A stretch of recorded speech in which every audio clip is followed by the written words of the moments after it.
Enfoques Cristianos, un momento de quietud y reflexión.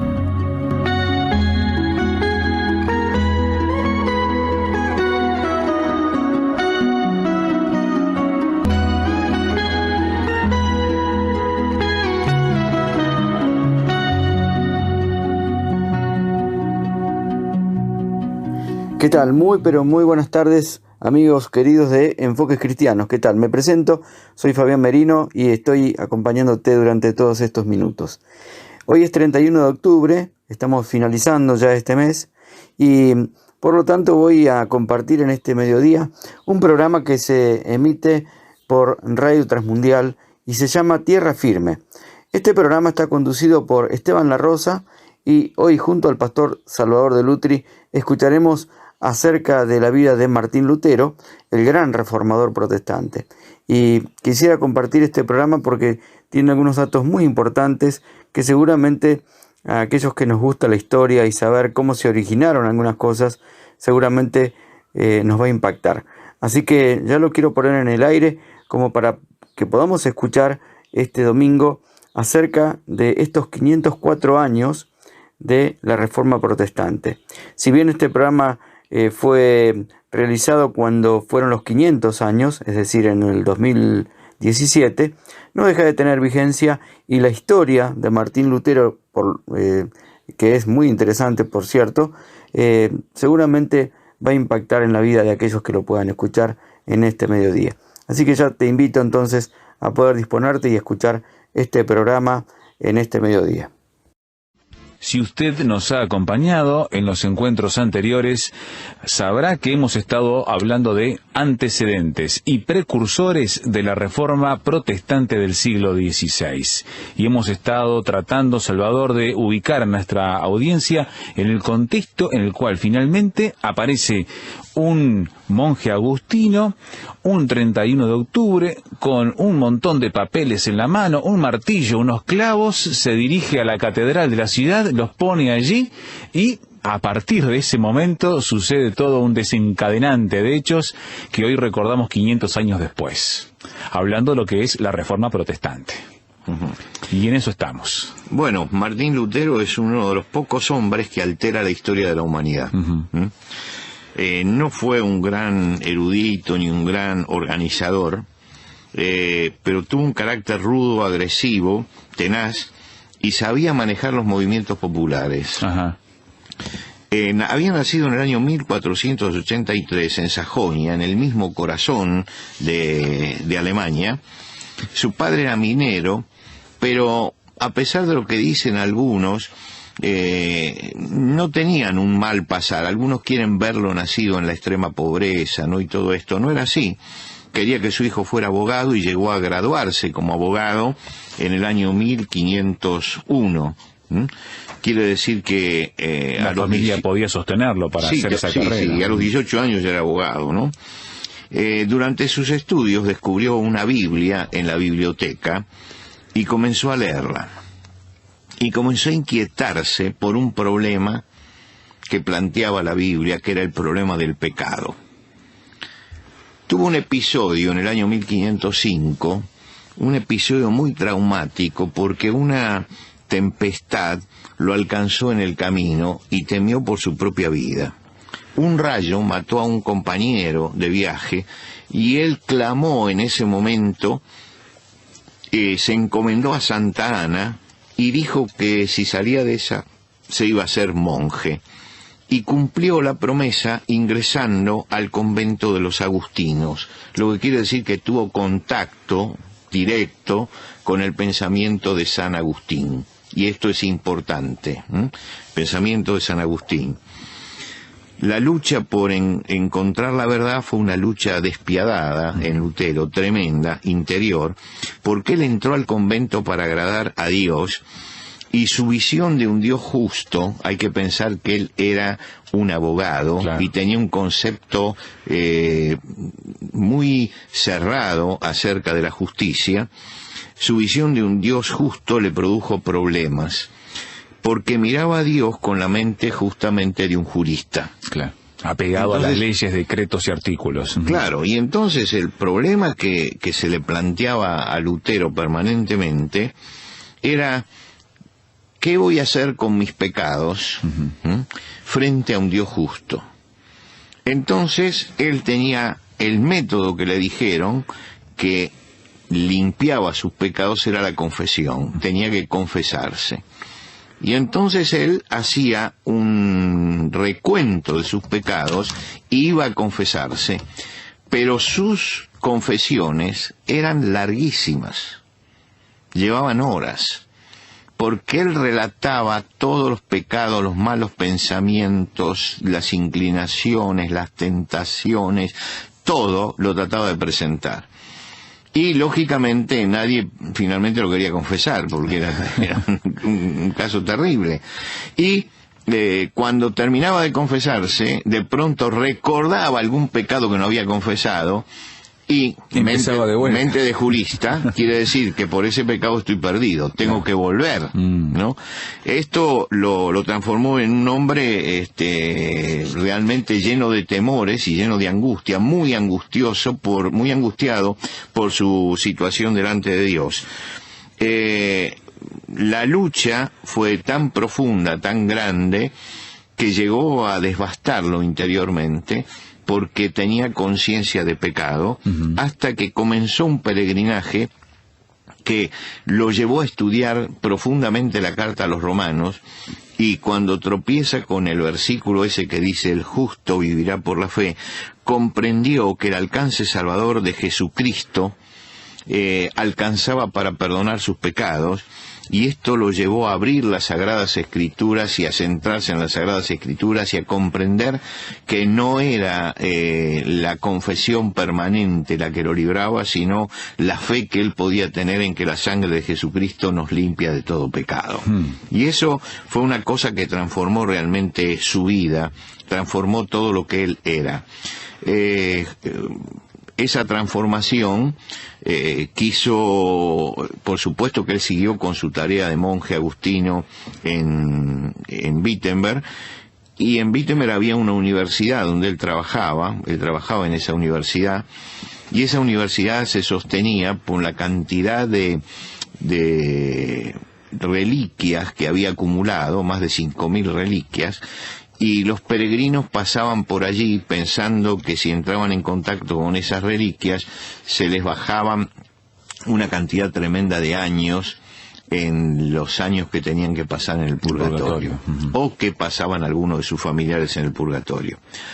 Todo eso, por supuesto, que fue calando dentro de él hondamente, y que fue transformando su forma de pensar, aunque no lo reveló, hasta un momento crucial que se produjo en esa ciudad, cuando llegó un enviado papal vendiendo indulgencias. Y esto merece un capítulo aparte.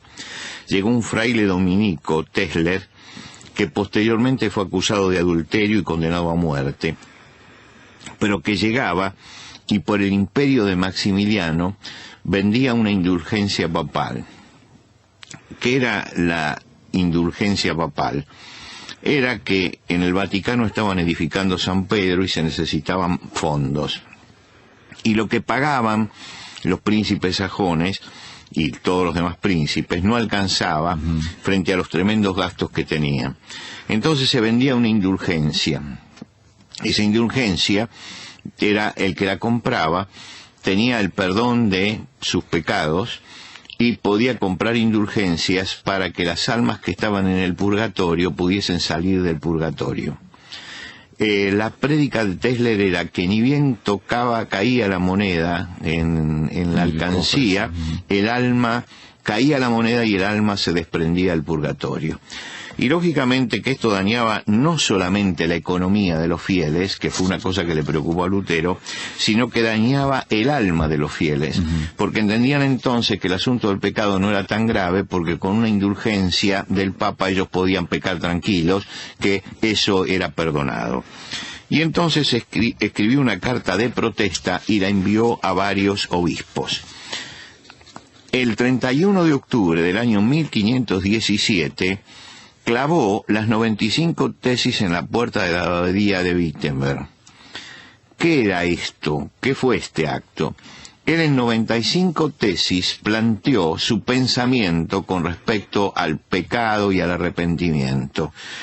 Y era costumbre de la época que cuando uno hacía una propuesta en un pueblo, clavaba en la puerta de la iglesia la propuesta, invitando a quienes querían discutirla que se acercaran, porque esas eran tesis, y se acercaran para conversar y para discutir esto. Lo que Lutero intentaba era no atacar ni al Papa ni a la Iglesia Católica, sino poner en tela de juicio el tema de las indulgencias, específicamente ese tema, y quería ponerlo en discusión, pero en una discusión que él entendió que tenía que ser local, claro, que iba a ser en Wittenberg únicamente, que iba a afectar a esa gente y a la gente que iba a esa abadía. Ahora, las 95 tesis por obra de la imprenta circularon por toda Alemania y por las naciones vecinas. Rápidamente se extendió esto como un reguero, ¿no? ¿Por qué? Porque muchos estaban preocupados por dos motivos. Los que eran sinceros religiosos estaban preocupados por el mismo motivo que tenía Lutero. Pero los príncipes estaban preocupados porque los estaban saqueando desde el Vaticano para financiarlos, y encontraron que tenían que apoyar a este monje agustino porque él tenía o enseñaba un principio y una doctrina que podía librarlo justamente de los que expoliaban las cajas de los príncipes sajones desde Roma. Las 95 tesis circularon por Alemania, circularon, como dijimos, por las naciones vecinas, y Lutero le envió una copia al Papa, sabiendo que todos las habían visto, mostrando respeto por la autoridad, y recibió el pleno apoyo de la orden agustina. ¿Mira? Los agustinos apoyaban a Lutero. El emperador Maximiliano le escribió entonces a Federico, que era el príncipe de Sajonia, que era donde estaba Lutero, y le dice: protege al fraile Lutero, puede ser que con el tiempo lo necesitemos. Quiere decir que se juntaban intereses religiosos, por supuesto, sinceros como los que tenía Lutero, y también intereses económicos, claro, que llegaron a tocar al Papa porque recibe el pedido de Lutero, y a Maximiliano porque se da cuenta que es una forma de librarse también del yugo económico que tenía Roma sobre ella. Tuvo opositores, por supuesto Lutero, que lo acusaban de tener el veneno de los herejes, y tuvo que renunciar a sus cargos en la orden agustina porque, bueno, el avispero se había agitado demasiado. En 1518, al año siguiente, escribió las resoluciones, y ahí sí atacó la autoridad papal y propuso una reforma en la Iglesia. Ese mismo año tuvo que comparecer 3 veces ante el legado papal, y usaron todos los métodos para convencerlo, desde las lisonjas, ¿no? Usted tiene razón, pero no hay que tomarlo tan a la tremenda, hasta las amenazas. Cuidado que podemos tomar medidas mucho más grandes. No lograron doblegarlo. Y Lutero pidió ser juzgado por un concilio imparcial en Alemania. Claro. Y el príncipe Federico lo consideró, el príncipe de Sajonia, lo consideró razonable y se negó a enviarlo a Roma. Dijo que manden un concilio acá y que lo juzguen en este lugar. Por supuesto que sabían todos que si él iba a Roma, iba a terminar como había terminado Juan Hus, ¿no es cierto? Le iban a dar todos los salvoconductos, pero no iba a salir vivo de aquel lugar. En diciembre de 1518 recibió a otro enviado papal, y este enviado fue mucho más diplomático, y se dio cuenta de que Lutero tenía mucha ascendencia en el pueblo. Es decir, que lo que él decía lograba comunicarlo fácilmente a la gente, y que la gente entendía esto y había comprendido que tenía que seguir otro camino que fuera distinto al que le estaba imponiendo Roma. O sea, tiene una capacidad comunicacional que lo acercaba muchísimo a las personas. Y bueno, se levantó un erudito, Juan Heck, que era profesor universitario, y atacó las enseñanzas de Lutero. Y Lutero decidió que debía contestarle y escribió 13 tesis sobre eso. Bien. ¿No? Y esas 13 tesis que escribió Lutero, en junio de 1519, participó en un debate y rechazó públicamente la autoridad papal, la autoridad de los concilios, y va a Roma y consigue la excomunión de Lutero. Y en enero de 1921, Lutero, en presencia de los alumnos y de los profesores de Wittenberg, quema la bula papal. Quemó la bula papal. Que los comulgaba. Y el 17 de abril del año 1521 tuvo que comparecer ante la Dieta de Worms, que estaba formada por los más poderosos del imperio, y estaba Carlos V también, y le exigieron retractarse. Mirá. Pidió 24 horas y se negó a hacerlo. Lo que quiere decir que se mantuvo firme en esto. Presiones de todo tipo y carácter para llegar a esa resolución tan firme. Hacemos una pausa en la conversación con Salvador de Lutri, hoy mirando ya de lleno a la figura de Martín Lutero en este recordatorio de los 500 años de la Reforma Protestante del siglo XVI.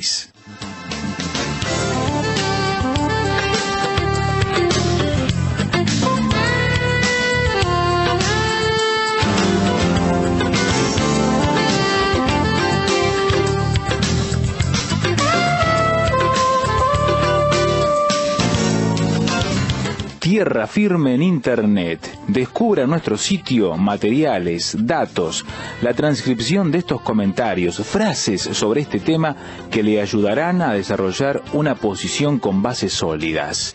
Visítenos en www.tierrafirmertm.org www.tierrafirmertm.org. Tierra Firme es una producción de Radio Transmundial.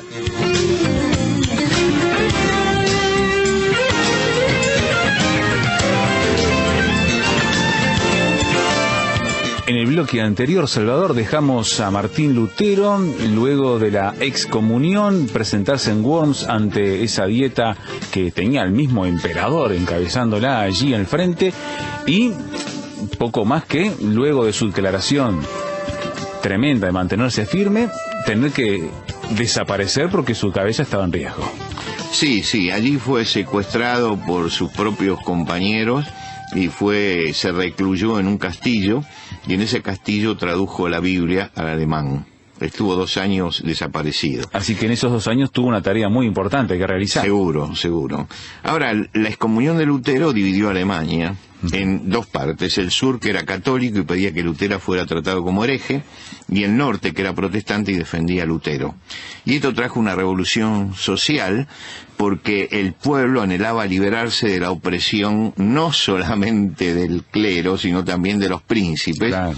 Y los campesinos, que eran oprimidos y pagaban como arrendatarios, tenían, por ejemplo, prohibido cortar leña de los bosques, o cazar en los campos, o pescar en los ríos, y estas convulsiones que eran anteriores a la Reforma, porque había sindicatos secretos, no es que la trajo la Reforma, con la Reforma recrudecieron. Y los campesinos reconocían a Dios y al emperador, descreían del Papa, el clero y los príncipes. Quiere decir que sacaban todos los intermediarios, ¿no? Y pedían la reducción de los monasterios y las instituciones religiosas, la abolición de los diezmos, y dice que ellos darían el sostén pastoral, pero de acuerdo a las escrituras, no por la obligación que les mandaban, y la libertad para cortar leña, pescar y cazar.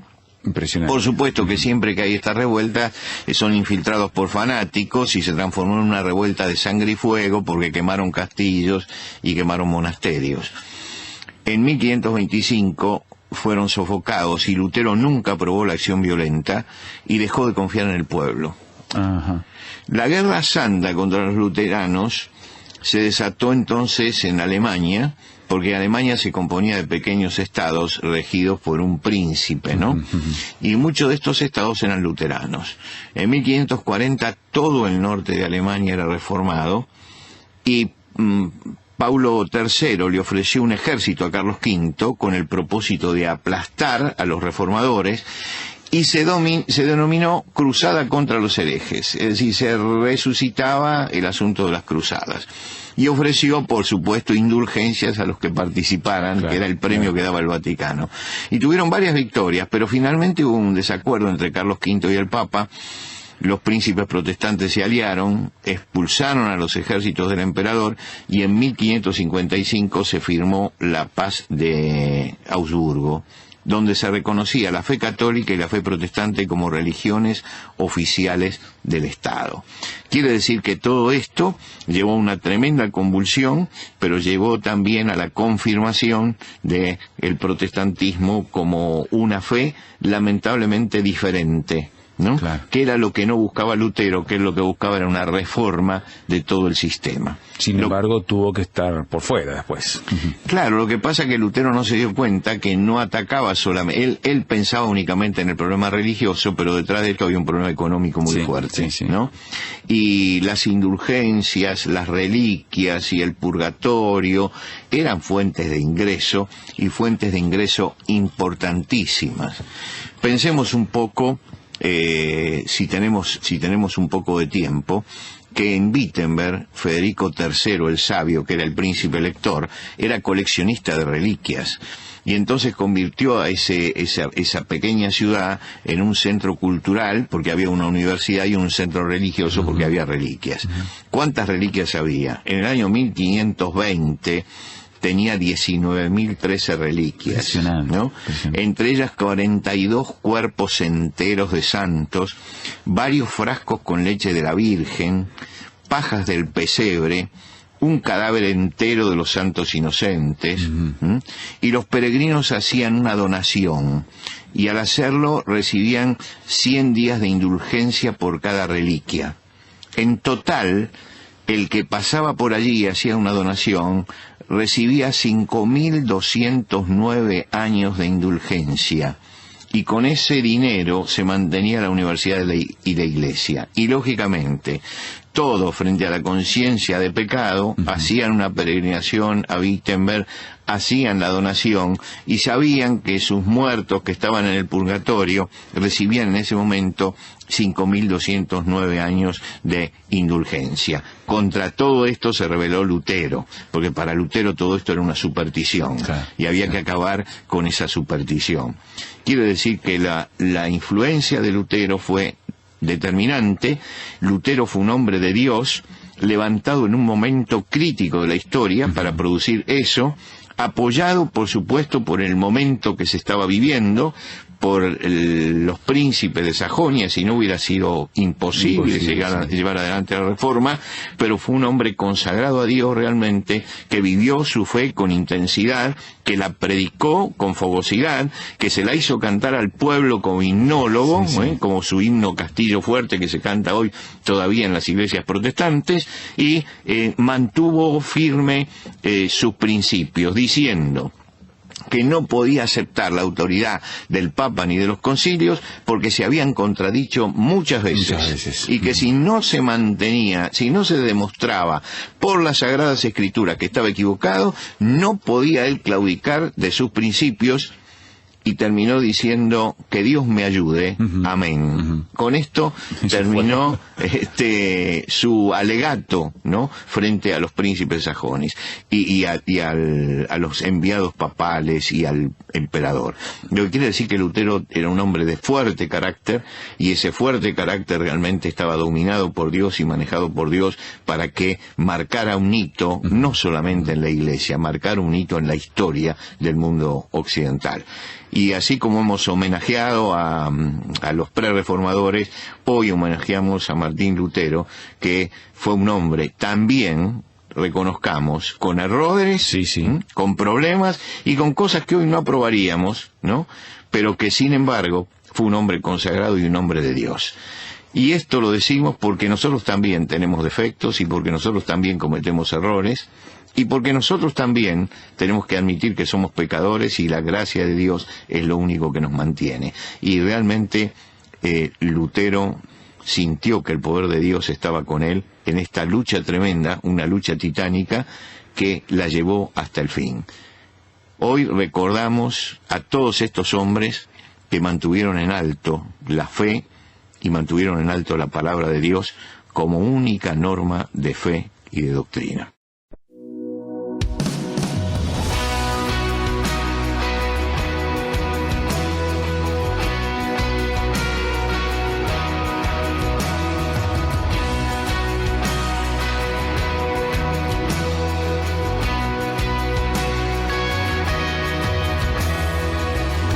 Castillo fuerte es nuestro Dios, defensa y buen escudo.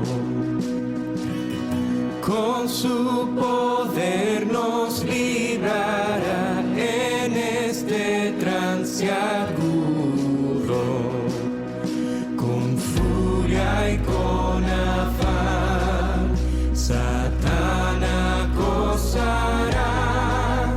Por armas deja ver su astucia y gran poder. Cual él no hay en la tierra.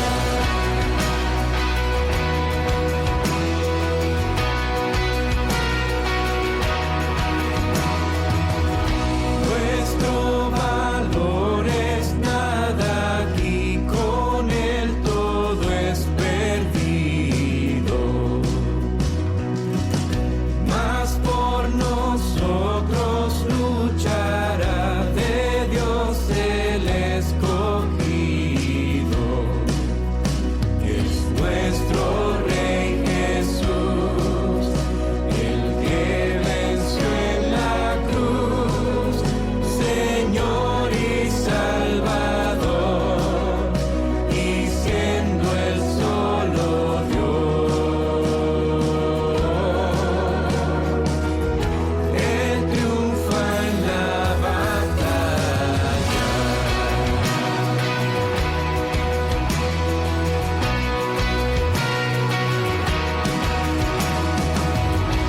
Aunque estén demonios mil prontos a devorarnos, no temeremos, porque Dios sabrá cómo ampararnos.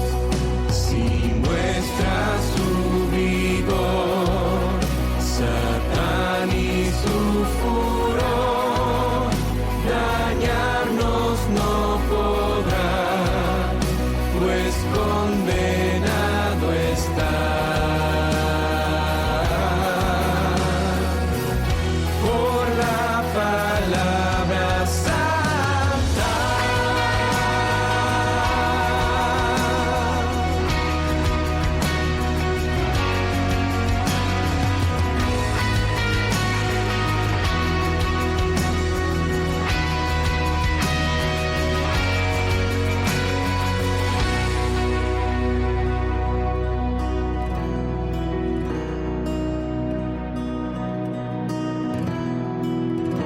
Esa palabra del Señor que el mundo no apetece.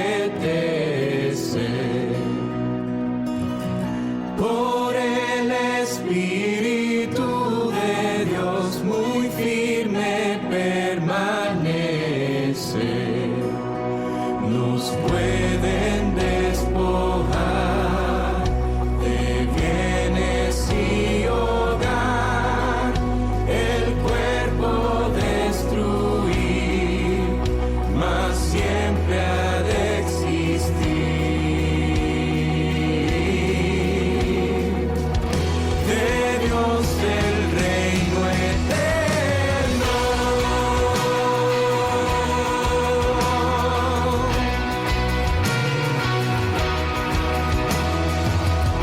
Castillo fuerte es nuestro Dios.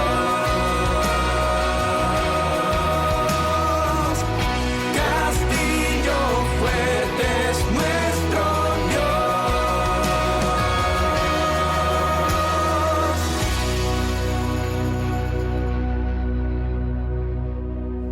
Y así estábamos compartiendo esta canción que se llama castillo fuerte y fue creado, fue hecho por Martín Lutero precisamente, fue compuesto por Martín Lutero en ese confinamiento que nos hablaba el pastor de Lutri allí durante 2 años, ¿no?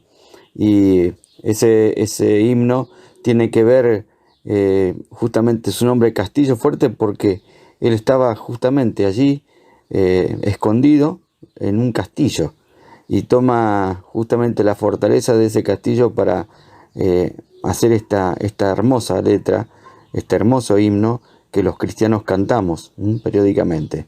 Así que esto quería compartirles en este mediodía y decirte que Jesús es quien te ama, Jesús es quien te puede rescatar de la oscuridad, tal vez de tu vida. A lo mejor estás en tinieblas y quizá no sabes cómo seguir. Quiero decirte que Jesús es la luz del mundo. En este día último de octubre, te invito a que lo busques, te invito a que clames a Él y Él te va a responder. Te dejo en la mejor compañía, que Dios te bendiga, que tengas una feliz semana y nos volvemos a encontrar el domingo que viene a la 1 de la tarde aquí en Enfoques Cristianos. Gracias.